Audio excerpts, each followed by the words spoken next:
It's time to get and go and gather up your stuff. Let's head on out and have some fun.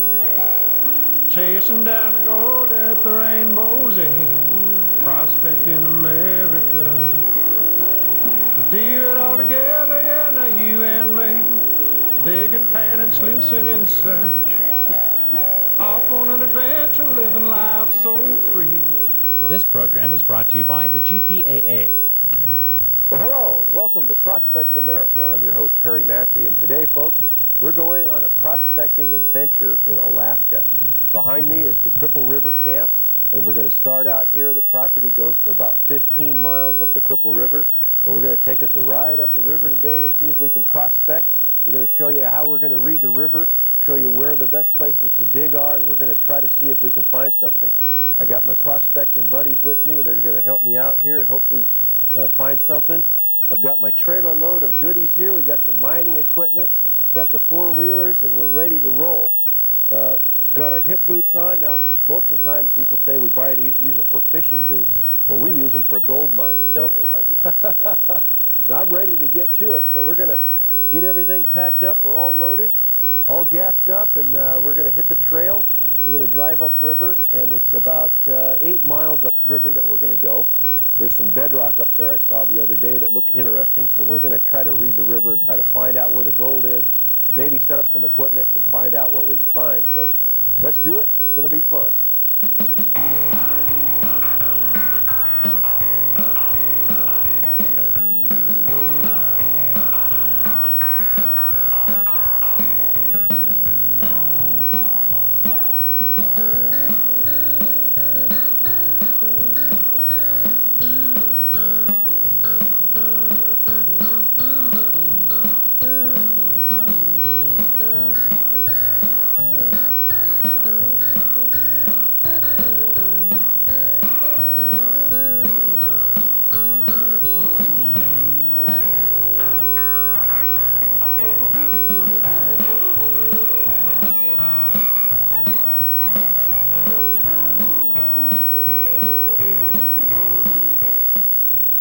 After a scenic ride over the tundra along the Cripple River, we arrived at the spot Perry wanted to check out. The spot on the Cripple River where the bedrock is fairly shallow, and a large gravel bar gives indication that there might be some heavy metal.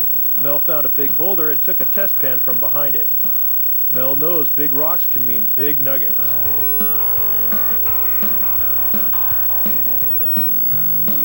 No nuggets, but you can see the chunky flakes in the first riffle near the top of your screen. Jack started digging on some exposed bedrock near some willow bushes in the river. Panned it out, and lo and behold, there was gold there too. This caught everyone's interest and looked like a good place to set up. We're going to take a break, but when we get back, I can assure you there will be more gold recovered. The group brought some homemade gold recovery tools with them, and they will be showing you how they work and even how to build them. So stay tuned, and we'll be right back. That's why we picked this area as we were driving down. This looked like a place where the bedrock was fairly shallow. So we came down here, and sure enough, we found evidence of old diggings over here on the bank.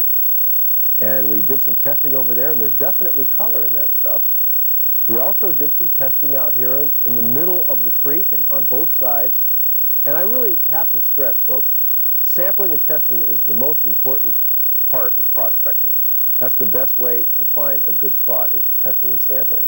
But we're gonna show you folks these tools that Jack here made for himself, and those of you that are industrious might want to make your own tools too. It makes it easier to get down in that bedrock and find it. But Mel, you're smiling over there. You got some nice gold there. That was just a half a pan too, wasn't it? Half a pan. Half a pan. Well, as we were sampling, we saw there's bedrock exposed over here, some limestone that was sticking up out of the creek, and took a sample out of there, and boy, howdy, was there nice gold in it. Nice and fractured, you know, a lot of little places to hide. Well, so we sampled over there, and we sampled here, and we were thinking before we found this spot, well, we found gold everywhere we sampled. Everywhere. 3-4 specks, sometimes bigger pieces. But here, we're finding a lot. And nice little pieces. And it's kind of hard digging in there, but we're going to show you what we're doing. We're breaking the bedrock up, and we're cleaning out those cracks. We're using the shovel. We're also using the tool that you made. We're going to show that using it. But basically, we're just panning the stuff out. So we're just working in the creek and panning today. And let's go see what we can find. Let's do it. This looks good.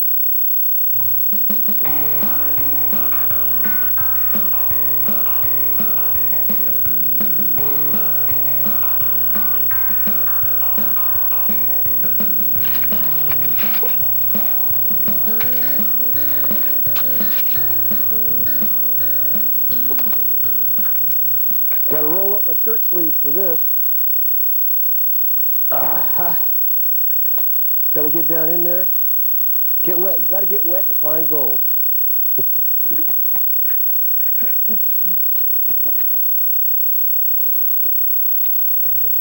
Okay, so what we've decided to do now is we're going to dig the material up, suck it up, clean as much of these cracks out as we can, and then we're going to run it through his homemade rocker box.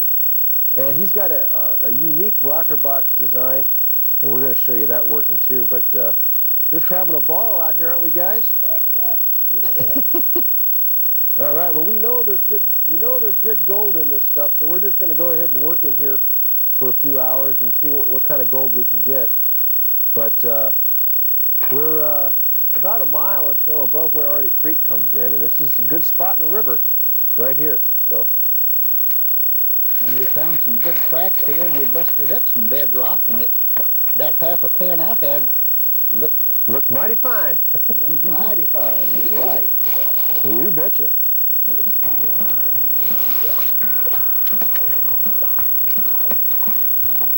Cleaning out some of these rocks, getting some of the rocks out of the way so we can follow. There's a nice crack right here, and we're going to follow that crack because we know it goes down into here. So we're sort of moving some of this gravel off the top of it, so we can get down into the good stuff. Yeah, black material.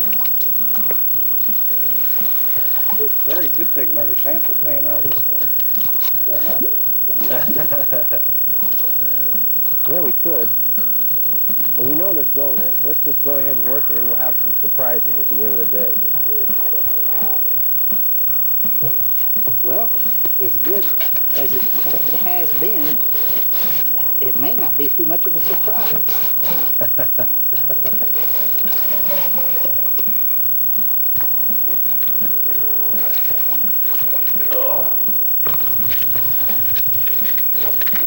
Get down and dig.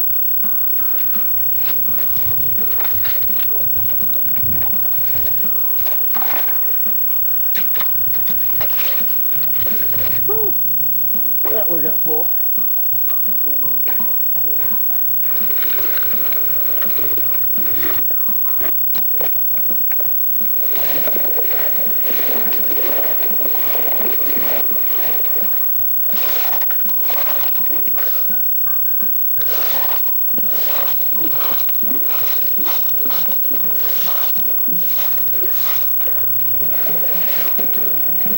A little faster than panning it.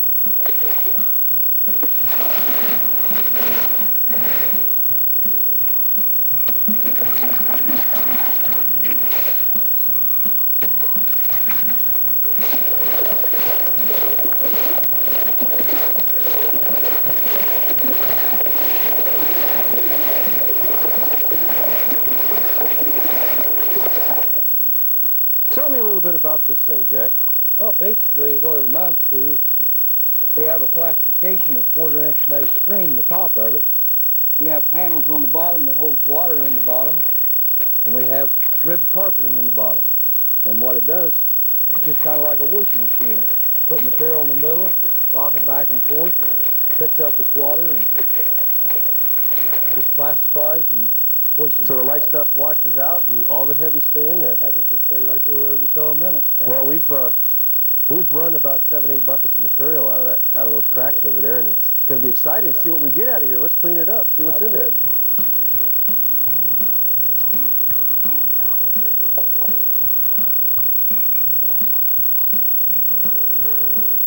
Might be some good stuff in there. We'll see. Drop the washer. Didn't go in the tub, huh? Well, you got to let the water clear up. Hopefully you can see it. No biggie. Anyway,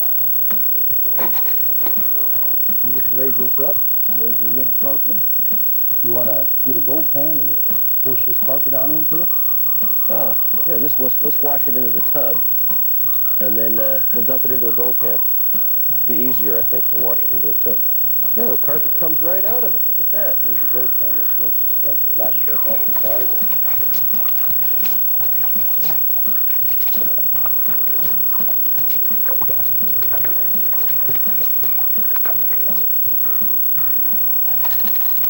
All right.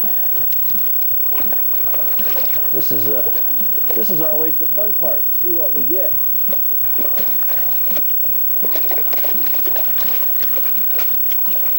Well, that ain't so hard to clean up. Anything hiding in there? Well, there could be, but we're going to dig some more, so we'll just stick her back in there.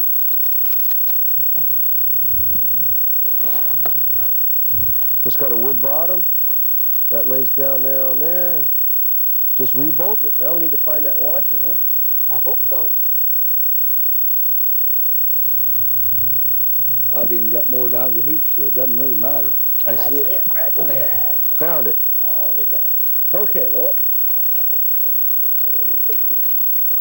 dump this into a pan. Don't have a whole lot of material left. Boy, there's not much left. You only want to save the good stuff. Yeah, that's right. All right, here we go. We're going to pan it out. Now, this is material that we dug out of those cracks over there in that limestone bedrock. And basically, when you're working in that bedrock, the best thing to do is to try to break it up and then scoop some out with a shovel, and then you use your little sucker device to get the rest of it. There's an awful lot of black sand in here. It's holding the black sand pretty good, Jack. Oh, I see gold already showing up. A lot of gold showing up. Look at that. Hi, I'm Kent Hill, and you're watching Prospect America. Look, there's some bigger pieces showing up. Look at that stuff. All right. For 45 minutes. That's not bad. Think what happens when we work at it. Yeah, well, when we get it all sucked out here, we'll sniff it up and we'll stick it in a vial, and I think it's going to look real good. I think, you know, we work in here for a little longer, and it could get real good. Now, what we're going to do, you can see I have a gap of about 1 inch between the black sand and the edge of the pan. Now, watch when I tap that gold, it goes right away from the black sand, right up to the edge of the gold, up to the edge of the pan. And you can, now you can get your sniffer. We got our sniffer here. And you always want to start out with some water in there, and then you can use the water in the sniffer to move the gold into a little pile.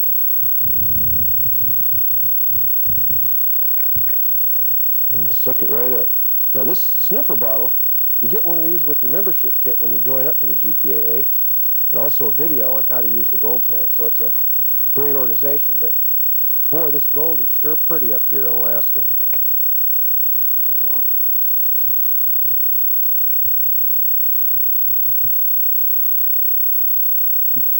Well, you know, some people might say, you know, why don't you just set up a dredge or a high banker? But this river right here is an anadromous river, and there's fish spawning in here, and so it's closed to dredging. Yeah. And so having a rocker box and a shovel and a little sucker device like that doesn't have any impact on the fish at all. So this is good small-time equipment, but we're getting some pretty good gold here. We are. That looks nice. This is impressive, guys. I kind of like working that bedrock and cracks. That always Well, have. you know, I've always told people the best thing is to try to find the shallow bedrock, and you're going to have much better success. And I thought you always told us, you know, get the most gold for the least amount of work. And I've already sniffed up a bunch. That rocker box that Jack made works really good. Now, what we're going to do is we're going to show you this sucker device that he made, have him take it apart and show you how it's made if you want to make one yourself. These things work good where you can't use a dredge, so let's go take a look at that. Okay, Jack, tell me about this. Little contraption here? Yeah, tell me about that. Well, basically, you know, we have a leather cup here on this. Gives us our suction. A leather cup? A leather cup. Uh-huh. You know, and you don't oil it, you just let the water soften it up. It's kind of hard because it's a new one. Uh-huh. And it's a piece of 3-inch PVC, some 3/4 welded on it with glue. Down inside, we'll take it apart here when we get done and show you how it's made as far as the check valve. And so if you guys want to make it, you know, this is a Fernco boot from a 3 to a 2 inch. Very simple, very easy. And the nice part is, it works good. You get a lot of material out every time you do it. Right down out of that crack.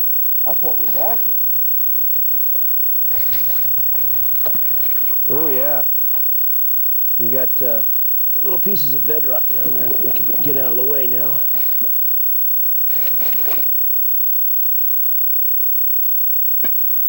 Big piece of bedrock. Hey, it looks like sand in underneath that too.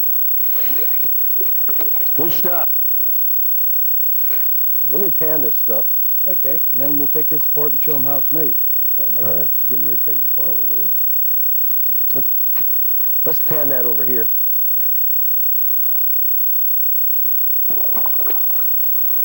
Boy, it's really fun when you find a good spot like that, guys. This has been a wonderful day. Gold like that, that's great. That's part two, just like testing. You know, you showed us that. Well, can you imagine anybody that would not like to find gold? No. And some of these pieces we're finding are pickers. They're Oh, there's a lot of stuff in here. Look at that. Nice. That little bit. Nice. We do that all day. We'd have some gold, fellas. Yeah. heck no longer than we've been here. I bet we got over a pennyweight. Just from fiddling around, we got a pennyweight. Yeah. None of us are working very hard.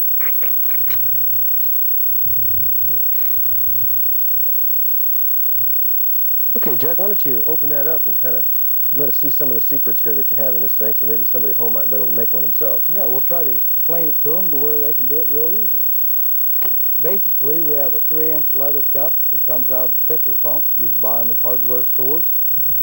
What holds the handle of the cup in there is actually plumber's plugs. They're just an expandable rubber plug.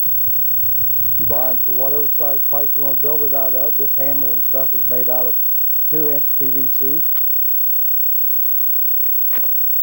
The main part of this is just made out of a piece of 3-inch PVC. This is a Fernco boot. It's a 2 to a 3-inch adapter. We have a little short piece of 2-inch PVC, and this is actually a cap to seal off PVC.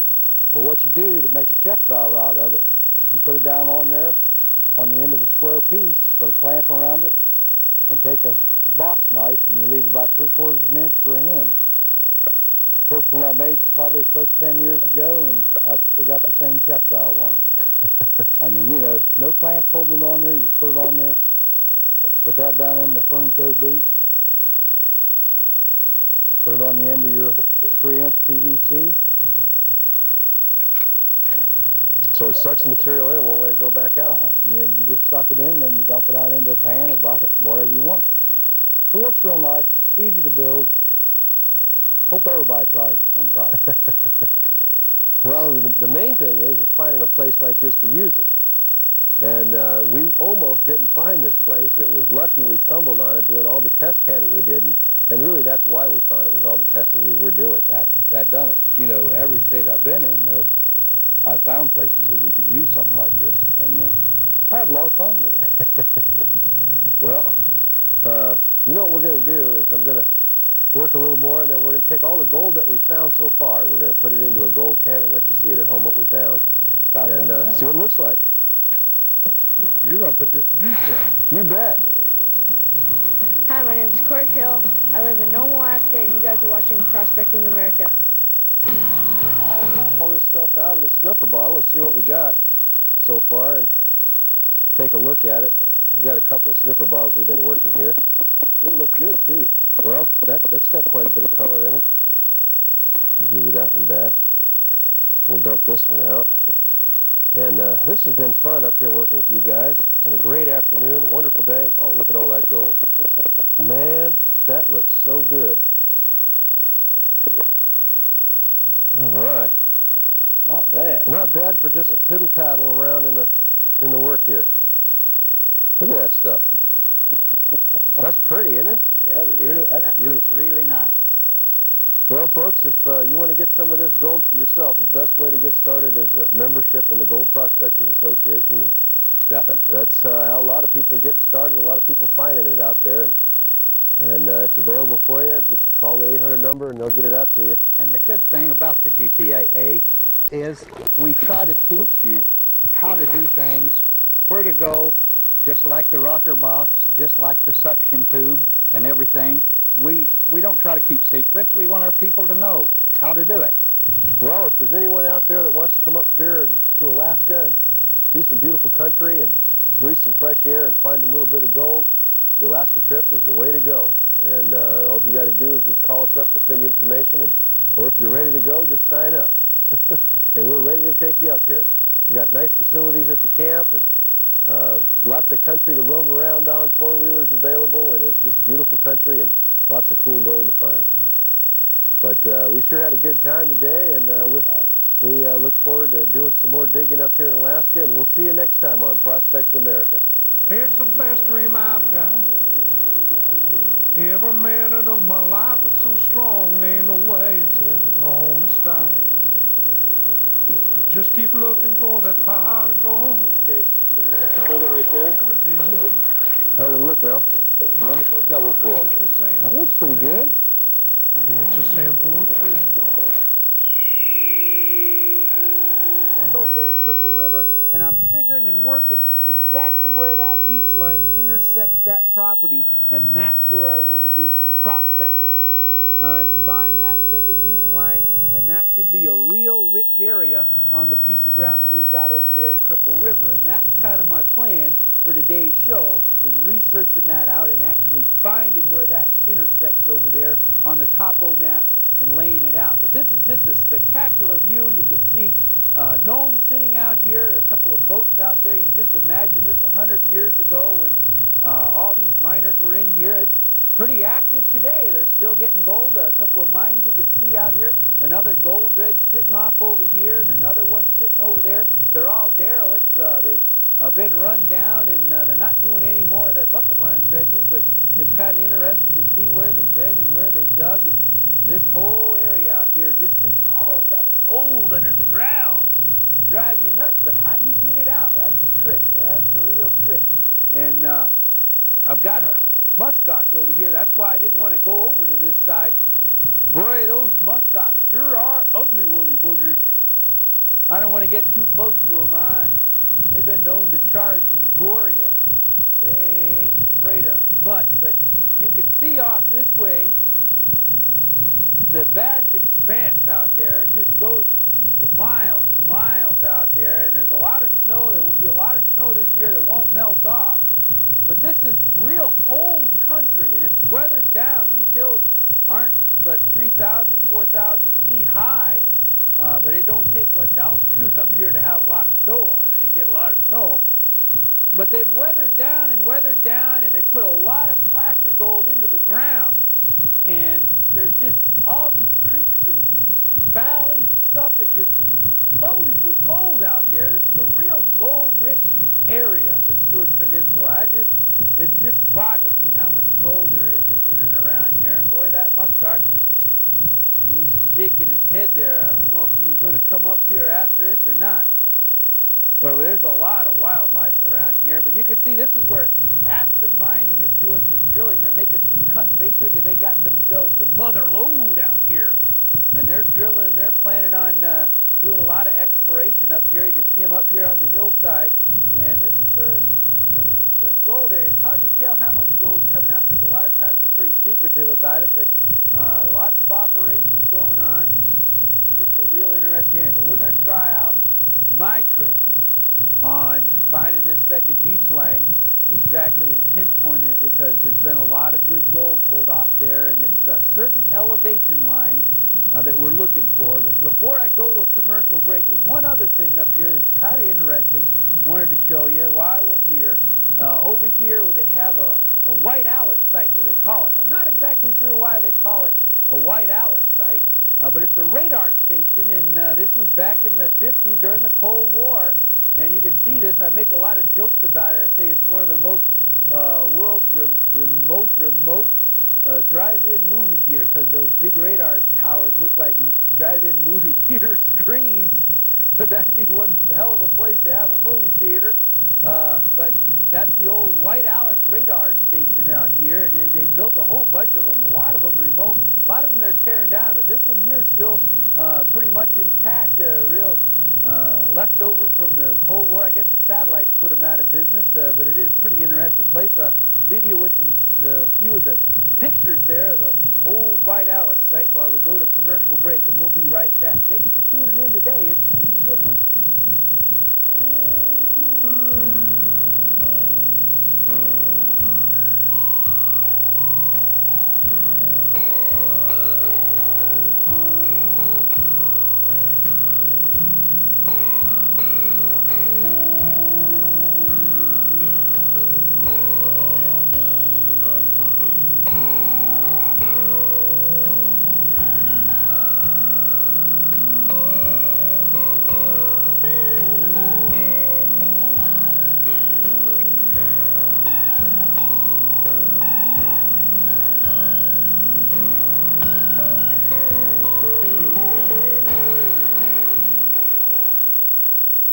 Go pee ba ba ba ba ba go go go go go pee ba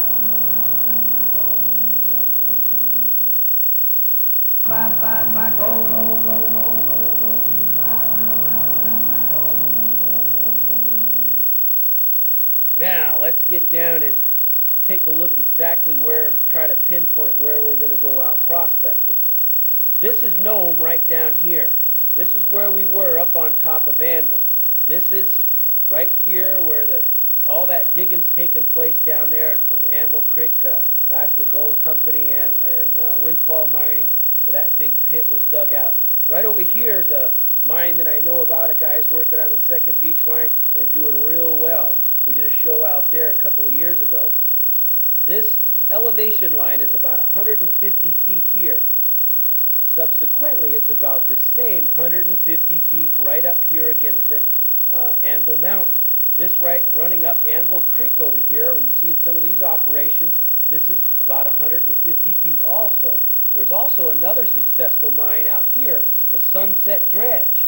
They're running right along that 150-foot elevation. So that's that beach line, that second beach line that sat inside here. At one time, the ocean level was sitting right in here, concentrating all that gold into what they call the second beach line, right through here, running right along there. Now, our property is over here at Cripple River. I've got a blown up map so we can see the elevation lines a little better. Here's the 150-foot elevation line coming right across here. It doesn't quite intersect the Cripple River. It runs up the Cripple River. This is a steeper canyon running through here, but it does intersect right here at Arctic Creek, 150-foot elevation line right through here.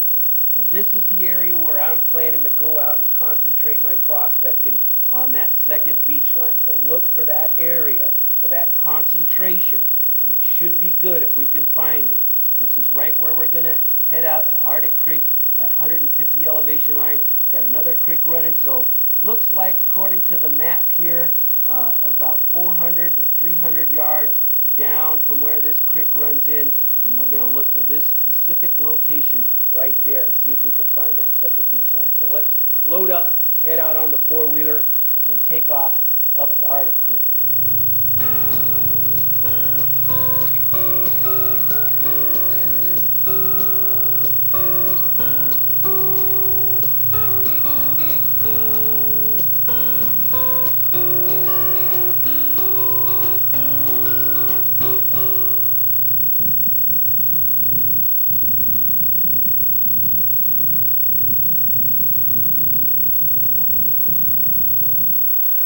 Well, we made it out here. No worse for wear on my back. Boy, them four-wheelers will really bump you around pretty good. But I wanted to bring you up here and just show you how I came to pick that spot. That particular spot right there, you know. You get out to go prospecting for the day or maybe the weekend or maybe even a whole week, maybe even the whole summer if you're lucky. But you get out to your specific location, you know, you get the claims guidebook and you've got a claim in there that you found and you want to go out prospecting. You get out there and you've got so far up the river and so far down the river or dry wash or wherever you go. What I like to do is take a nice high vantage point where I can see the area where I'm going to be prospecting. Well, we've looked at the map and the river that ran in, the creek that ran in, is just right up above here. So this is right in that area that we suspicion that second beach line is laying. Now, exactly where it's at, it could be down a little ways or up a little ways. So I'm using some of my other prospecting knowledge. Now, reading a river is a tricky thing. Picking the exact spot of where you're going to dig is important, because you could pick a spot where there ain't very much gold and dredge or dig all day long and not come up with hardly any gold. Or you could pick a spot and come up with decent gold, but there could have been a lot better spot just a little bit of ways where you could have got a lot of gold.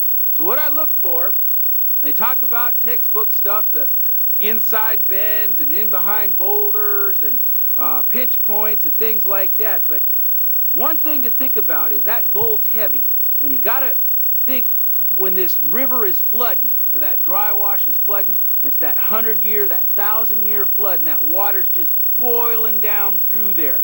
Well, where's the water going to be? Where's the, what they term the gut of the river, going to be when that's taking place? Well, it's going to be more in a straight line. So these areas like down here where the river's cutting around, that flood's going to be coming straight down through here. So areas where you see down here where you've got a bench coming out, right in the middle of that bench where it cuts through there, areas like right up here where it's cutting straight through, and there's a pinch point on both sides. You know that the river's not moving either direction there. Those are good bench areas to work. You can see the bank over on this side, how it's starting to erode out. Now, maybe in a few thousand years, it might erode that bank out and move 30, 40 feet over to that side of the hill. Or maybe a flood will come along and cut right straight through here and take this whole center bar out. It's hard to say exactly where the river's going to be running, but you got to use imagination and figure out where that huge amount of water is putting that gold and where it's locating it. This particular spot where I'm in here, you know, we've been looking for that beach line, and the beach line's in here someplace, hoping that we could get good gold off that. But there's also gold that's new gold that's in here, and you can see this blue hillside over here. That blue coloration means there's mineralization in this hillside, and I found a lot of times when you come across hillsides that have that same color in this region, they're usually pretty good gold creeks.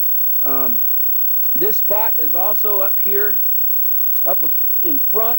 There's an area where it's just kind of straight, and I know that the bedrock's shallow in here, and I'm suspicioning that when this floods, that it's pushing that gold across that bedrock, and there's a pinch point in here where you've got this hillside, that hillside, then they're kind of close together, so the water is pushing right through here, and then in this valley down here, it opens up some and slows out, so the heavier gold's going to be dropping right down in to this spot right here. That's why I like it. Now we're going to be digging down into the gravels and seeing what we could get out of it. So let's go down and I'll show you the operation exactly where I've set up.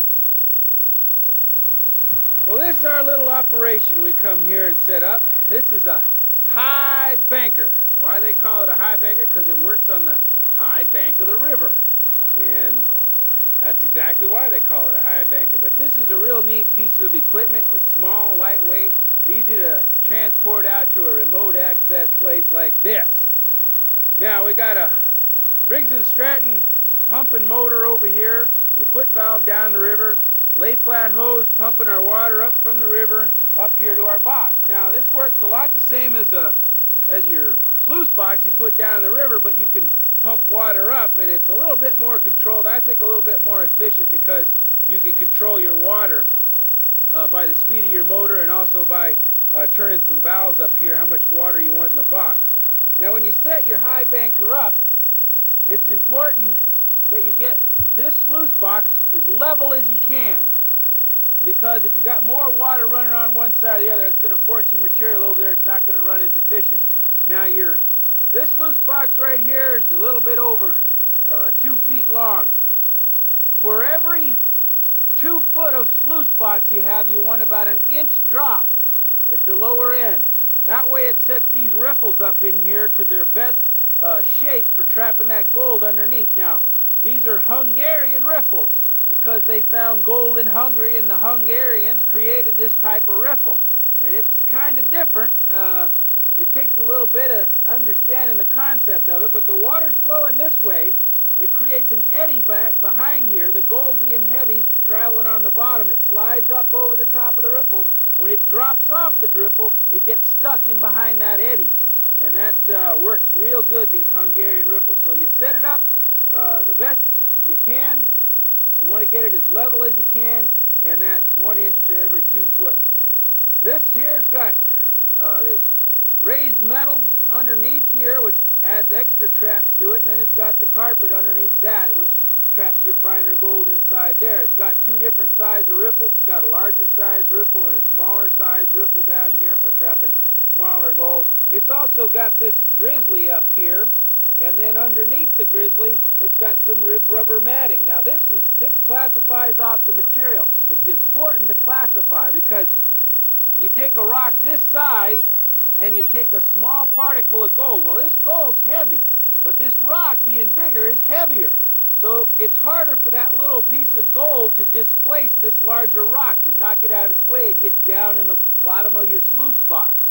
So by grizzlying off these larger rocks, taking them off with your grizzly, taking them off with this punch plate underneath here, this smaller piece of gold can work its way down the bottom and get trapped in your sluice box. So you don't want those big rocks in your sluice.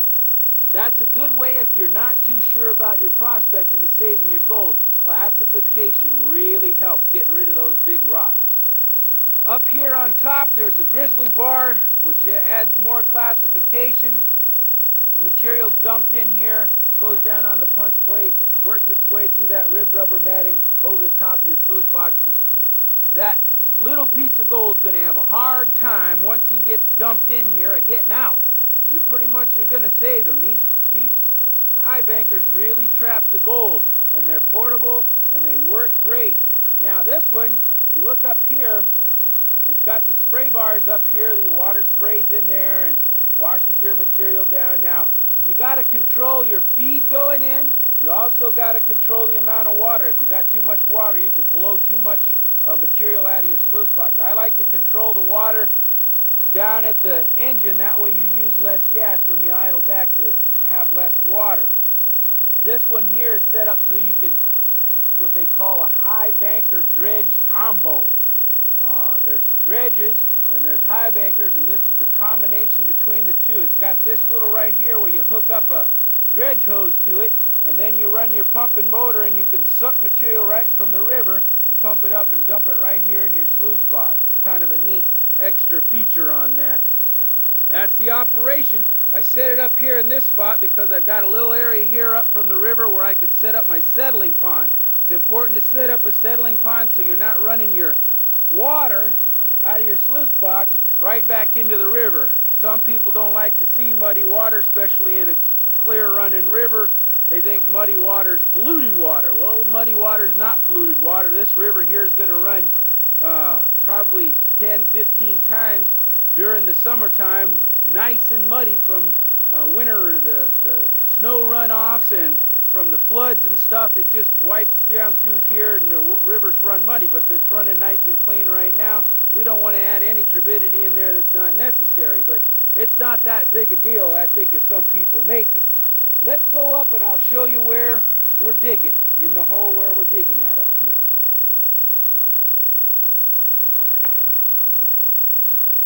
Here's the muck hole, down in the dirt. Well, there's a thing about digging holes when you're going down. I'm going to talk some about pertains to most every place, is you'll run into layers, different layers as you're going down. And different layers contain different amounts of gold. Well, this particular spot, we got this tundra muck that's up here on top. Now, the tundra muck don't contain gold. It's a lot of decomposed vegetation and stuff. And your golds, you can have some fine gold, but you're not going to have an abundance of gold in that top stuff. Then you have this down here, this muck, this kind of clay material. Not a lot of gold in the clay material. How do I know? Because I've taken a gold pan and I've sampled it and I've determined that there's not a lot of gold in there. Where my gold's at is right down here in the bottom of my muck hole. I've got this gray material right here. It's got that round wash river rock, and that's the stuff where that placer gold's been working in there with it. Maybe even that beach surf's been working in there also, and the ocean might have been at this level. And it's a layer right in there. Another thing that I got that you won't run into most places, but you do run into in the far north, is I got permafrost. Hard, solid permafrost. That always bums me out because you just can't dig the permafrost. The only thing to do is let it thaw. So, I'm digging right down to the top of it, and I'm loading the good stuff, like this stuff right here. You can see it's got these rocks and nice round wash material. It's been washed by water action.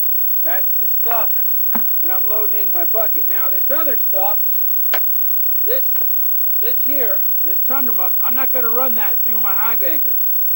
I'm just shoveling that stuff off. If you just concentrate on running the good stuff, you can maximize your amount of gold. Now, as I'm working in here, I've got all this stuff is what we call overburden that I got to shovel out of the way. But I got my good material right down here in the bottom, right on top of that permafrost. So, I'm going to do some more digging down here in the hole and work up some good material. And I'll run, I don't know how many boxes or buckets. I'll load it in my bucket and haul it over there and run it through my high banker. It's nice on an operation like this if you have a couple of people, 3 or 4 people, and it's really nice if you got somebody to do the digging for you. That's the trick. Bring somebody along to dig, and then you just collect up the gold when you get it. But I got to do the works out here, but hopefully we'll have a pretty good run. So I'm going to run these buckets through there. We're going to go to a commercial break, take time for some of those sponsors and that sponsor the show here. So we'll be back after the commercial break and see what we get. Go, go, pee, ba, ba, ba, ba, ba, go, go, go, go, go, go, pee, ba, ba, ba, ba, go. Here's your chance for a 3-day visit to any of our Lost Dutchman's Mining Association properties throughout the U.S. Bane Mountain, North Carolina. It's a beautiful camp. The caretaker takes really good care of it, and it's one of the best investments I ever made. You get to get gold, you get to high bank, and you get to go dredging. It was just something I couldn't live without. The camaraderie involved, safe, just overall good time. These are beautiful places to pitch a tent or stay in your RV. Good gold and good friends in a safe environment. Digging up the dirt is really fun and putting it in, and there's all different things to do: swimming, jumping off rocks, fishing. This offer does not apply to regularly scheduled outings. To receive a detailed brochure which will answer all your questions, give us a call. What do Russell Crowe, Bob Marley, and Roger Waters have in common, Tanya? Easy. They're all headliners for DirecTV Freeview events this month. And free concerts are only a few of the exciting things we're going to cover this time on DirecTV Customer News. Right. We also have interviews with Oscar De La Hoya and Sugar Shane Mosley as they prepare for their big fight next month in Vegas. And an amazing new selection of new high-definition channels we now carry. Tune in to Channel 201 anytime, day or night, for DirecTV Customer News. See you there. DirecTV presents a uniquely original Freeview event. Join Russell Crowe and his band 30-odd Foot of Grunts as they play to sold-out concerts in Austin, Texas. Trace the band's long path from Sydney and enjoy a warm look back at their many years of friendship and performance. Free every weekend this month on Channel 103. And look for their new CD and DVD on sale now at all Tower locations. I've got to tell you, a few weeks ago, I saw the White's metal detector ad on TV. In no time at all, my local dealer had me out treasure hunting. I was finding the good stuff my first day. And the best part? You can see what's in the ground before you dig it up. Your treasure hunting adventure can start right now. Call for your free catalog. My wife said I needed a healthy hobby. She's proud of the weight I've lost and really proud of this. Call now. California Gold Rush. The GPAA and LDMA is sponsoring 2 outings at our rich placer gold deposit sites. Bring your RV or tent and stay in our beautiful campgrounds. Participate in the common mining operation and get your share of the gold. There will be classes on panning, how to use a GPS, metal detecting, treasure hunt, potluck dinner, and all kinds of family fun. The outings are at Scott River, California, October 1st through the 5th, and Italian Bar, California, October 8th through the 12th. Call 800-551-9707. Go, go, go, P-5, go, go, go, go, go, go, P-5.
You can see a whole big old snowbank left over from the drifts.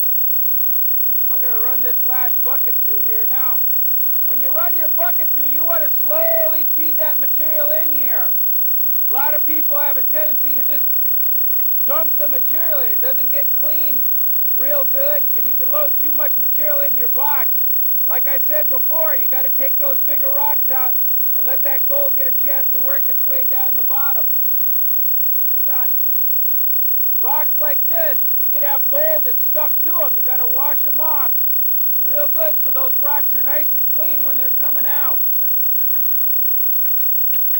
Slowly feed that material through there. You got clay balls. A lot of times you got clay balls. You could have gold that's stuck in on top of the clay. A lot of times there's not gold in the clay, but on top of it. And it's good to wash those and break them up. See how that sticks together and there's material inside that clay? You want to wash it. Make sure you get it all busted up before it gets down to your sluice box. Sometimes, like in North Georgia and the Eastern Gold Belt, you can get some of that real sticky gumbo clay. It's real sticky, and that'll ball up and it gets in your sluice box. It can actually pick gold up, and gold will stick to it and roll the gold right on out of your sluice box. So you got to be real careful of that clay to bust it up real good before it goes in. I'm going to run the rest of this bucket through. Make sure and wash those rocks off. Another thing, we've got a couple of people. It's always nice to have somebody running this stuff through. Get all that good stuff out of there. A lot of dirt, muck. Somebody said one time, he said this prospecting is just an excuse for big people to play in the mud and the dirt. It may be so, but it's a lot of fun. All right, that's enough for that bucket. Wash the rest of this stuff going on down. Now, when you work over here in your sluice box, always rake with the riffles. Rake it down with the riffles. See how you can see the tops of the riffles? You want to be able to see the tops of these riffles. If you got so much material in here, it's blowing down through you, you can't see the top. Your riffles ain't doing no good if you can't see the top of them. This punch plate up here, it's good. Sometimes rocks will hang up in there. Wash that stuff on down. Never dig underneath the riffles. That's where your gold's at. You're going to lose your gold by digging underneath the riffles. Once it finds its resting spot, it's in there for good. Now I'm going to do a cleanup. I'm going to shut down. What I like to do before I clean up is let the box have a good amount of time to run. That way it washes as much material out as possible so I have less to deal with during my cleanup. So I'll just rake that stuff on out of the box. Any bigger rocks that you see, you can just pick them up, throw them straight out. Wash it on down. Sure there's rocks up, junk up in there. Get all that stuff out. Any of these sticks and stuff, you don't want that in there. Clean this baby on out. Then we'll take a look. Boy, this is a lot of fun. Man, that water's cold. Well, you can get out and, you know, you're not going to get filthy rich with a piece of equipment like this running buckets, but you can get a pretty goodly amount of gold. I'll tell you what. It won't take you very long. You stick with it, you can pay for this piece of equipment. Now these run a couple of $100, maybe even a little bit more, $300 with the pump and motor, depending on what kind you get. But you can pay for that with an ounce of gold, and these babies can get an ounce of gold in a short order. All right, I think that's pretty good. Let's shut it off and take a look inside. What I like to do is just idle it way down without it going off, so I still got a little bit of water. That ought to do it. Then I can come up here and pinch the hose off. Twist and pinch the hose. Then we can come around here. This is always the exciting part. You get to take a look inside the sluice box. Well, I still got a lot of material. It's always hard to see when you got all that material in the sluice box, but these things are real easy to clean up. Got my bucket. Got a wing nut up here. And just undo the wing nut, and that takes care of this punch plate up here. This punch plate is real good. Classifies that material so that gold has a chance of getting down in there. Slip this out.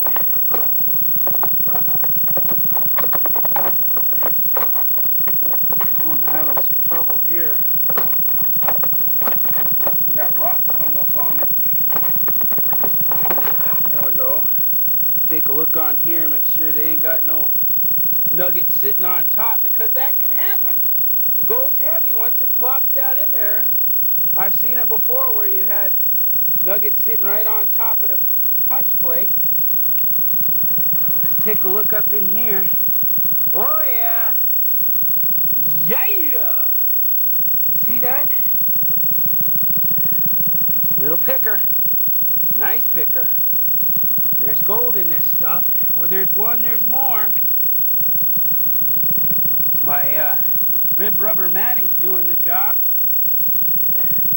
Let's start dumping this stuff out.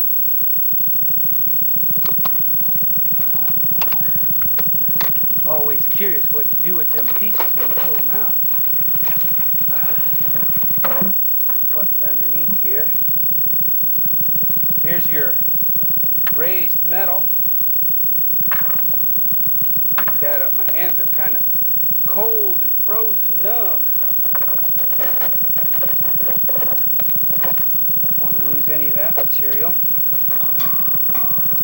See how that race works in there to trap more of that gold? Set that off. I'm going to pull this carpet out. You know what I'm going to do? I'm going to take that little nugget, I'm going to put it right under my cheek and gum, just like some snuff. And then I have both hands free. Roll up my carpet. And see, this stuff underneath here is the nomad. That's helps trap more gold. Pull the riffles out. All kinds of stuff in here to trap the gold. It's going to have a hard time getting out once it gets in here. Now this is always the good part, is this mat, because this is right up in front of the box. This is where I found that other piece, and I was right. There's another one right there. There's another one right there. I got another one right there, and another one. Woo-hoo! I'll bet you there's more in here. You know what I'm gonna do? I'm gonna send them all in the bucket. It's gonna make for a nice, pretty pan full of material. Uh-oh, where'd that one go? Oh, I gotta keep an eye on him. There he goes in the bucket. Everybody in the bucket. Here we go, a little more water. A little more water. Here comes the water. Keep an eye out for any big ones. Wait. Wash all that stuff out from up there. Now she's all nice and clean. Cut the water off again. Put a twist in my hose. Well, she don't want to twist this time. There we go.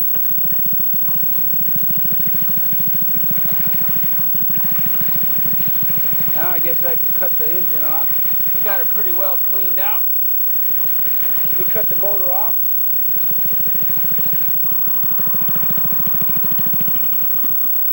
Put the rabbit out.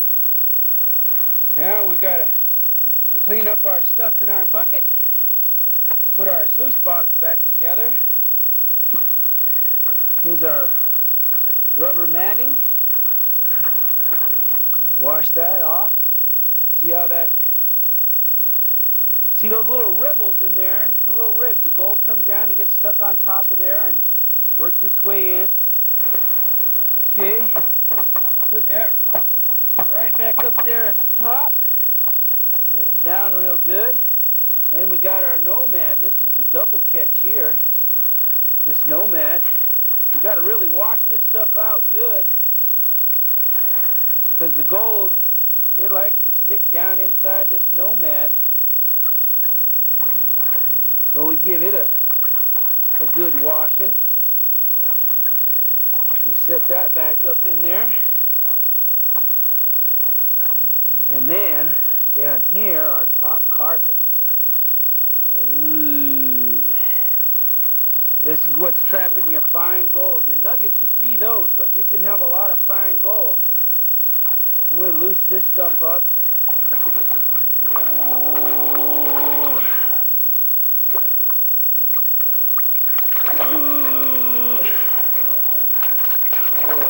You gotta make sure and get all that stuff off of there. These carpets, you know, you never get all the gold out of the carpet because it gets stuck down there in the fine particles and the grains of gold. You come across these carpets, a lot of times the old-timers' carpets, you can burn them, and when you burn them, it liberates that gold out of there, and you can get a lot of gold out of those old-time carpets, especially the old-timers use burlap. And you come across that out there, those are good things to see and find. You can burn those old carpets and get gold. Now, I got all my material all condensed down back in my bucket. And that's all she wrote right there. That's enough there for, oh, a good pan full of material. Now we're gonna take this and go pan it out, and that's our day's take right there. So let's go find a nice quiet place, maybe inside or somewhere nice and peaceful, so we can pan this stuff out. Go, pee, bye, bye, bye, bye, bye, go, go, go, go, go, go, pee, bye, bye, bye, bye, go. Naturally, you're able to get the big nuggets out of your gold pan, but what about all that small stuff? If you're like most prospectors, you have pounds and pounds of black sand concentrates just waiting to be stripped of their fine gold. Here's the quick and easy way of getting the job done. Tom and Perry's Deluxe Cleanup Kit. It includes the one and only water-driven mini sluice, our tried and true 14-inch Gold Catcher gold pan, a 10-inch concentrate pan, 2 gold snuffer bottles, a 20-mesh concentrate sifter, and a black sands magnet to lift the magnetite away from all your fine gold. Plus, you'll receive the must-have mini cleanup kit, which consists of a vial, gold tweezers, and a pouch for small pickers and fine gold. But here's the best part, the all-important step-by-step black sands video to lead you through the simple process of working your fine gold out of your black sands. This product will easily pay for itself in a few uses. It's the fun way to prospect right in your own backyard. Call now to get your deluxe cleanup kit, $39.95 plus shipping and handling while supplies last. Here's your chance for a 3-day visit to any of our Lost Dutchman's Mining Association properties throughout the U.S. Bane Mountain, North Carolina. It's a beautiful camp. The caretaker takes really good care of it, and it's one of the best investments I ever made. You get to get gold, you get to high bank, and you get to go dredging. It was just something I couldn't live without. The camaraderie involved, safe, just overall good time. These are beautiful places to pitch a tent or stay in your RV. Good gold and good friends in a safe environment. Digging up the dirt is really fun and putting it in, and there's all different things to do, swimming, jumping off rocks, fishing. This offer does not apply to regularly scheduled outings. To receive a detailed brochure which will answer all your questions, give us a call. Go, go, pee, bye, bye, bye, bye, bye, go, go, go, go, pee, bye, bye, bye, go. Well, we've come to that part was always fun for me, and that's doing the cleanup. I've come to a nice cozy spot. We got our concentrates. I'm gonna dump them here in a gold pan. You gotta be careful with this stuff, because I know there's some gold in here, and that's always fun. Doing this cleanup, and especially when you know you got gold in there already. Come on around here, pan. Clean that bucket out. A little bit more in there. I don't want to miss any pieces. All right. Now I'm going to use a safety pan, and it's important to use a safety pan because if you ever have anybody tell you, I don't need a safety pan because I'm a good gold panner. Well, then they ain't a good gold panner, because when you put a lot of work into getting your concentrates down, you got a chance of losing some out of your gold pan, no matter how good a gold panner you're. And I think I'm the best, and I might joke around and say that there ain't ever any gold in my safety pan. And I always check it, and I do pretty good, but once in a while, I don't want to lose any of that gold because it's too hard to work for. So I'm going to use the safety pan. I'll put that underneath there, and I'll start panning. Now I'm going to give you a little instruction on panning. Most important thing on panning is getting it nice and liquefied and loosened up. See how that material, I'm not going to pour any material out, but just see how I got it nice and loose, almost like water. The reason why you do that is because that gold's heavy. And the gold will work its way down to the bottom of the gold pan, and the light stuff will come up to the top.